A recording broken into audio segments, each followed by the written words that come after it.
එයාට අපි ගැන හිතන එකම රීලෝඩ් එක. අදම 888ක් රීලෝඩ් කරන්න. We are having the first discussion after the announcement of the IMF program. Today, people living below poverty has increased from 12.5 to 25% of the population. There are people who skip one meal. There are 500,000 who have lost their job. Many small and medium enterprises on the verge of collapse. What happened? Who's responsible?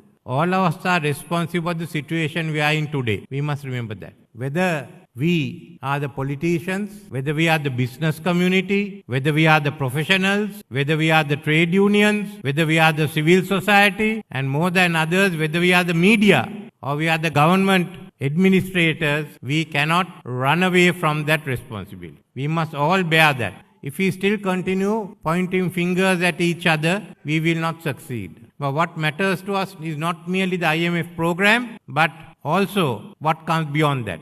What we have to do now is ensure that the next generation will live in a prosperous society. The start is difficult, but nevertheless we have to go along. What is our task? It's not merely to stabilize the economy, but to ensure growth, to grow in this new global economy and to go ahead.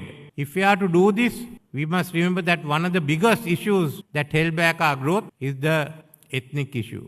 We cannot divorce that issue from the economic issues. Secondly, how do we carry on our discussions at this crucial moment? We are a democracy. Open debate is useful, and it's good that we have members representing government and opposition, the business community, the professions. But we have to discuss and debate these issues. And discussion must take place in the halls of discussion from parliament downwards, not in the streets. That type of agitation is no longer suitable for a country that goes on development. But the decision is ours to take, not for the government to enforce. We can only ensure law and order. But otherwise, where do we hold our discussion? That's the second issue.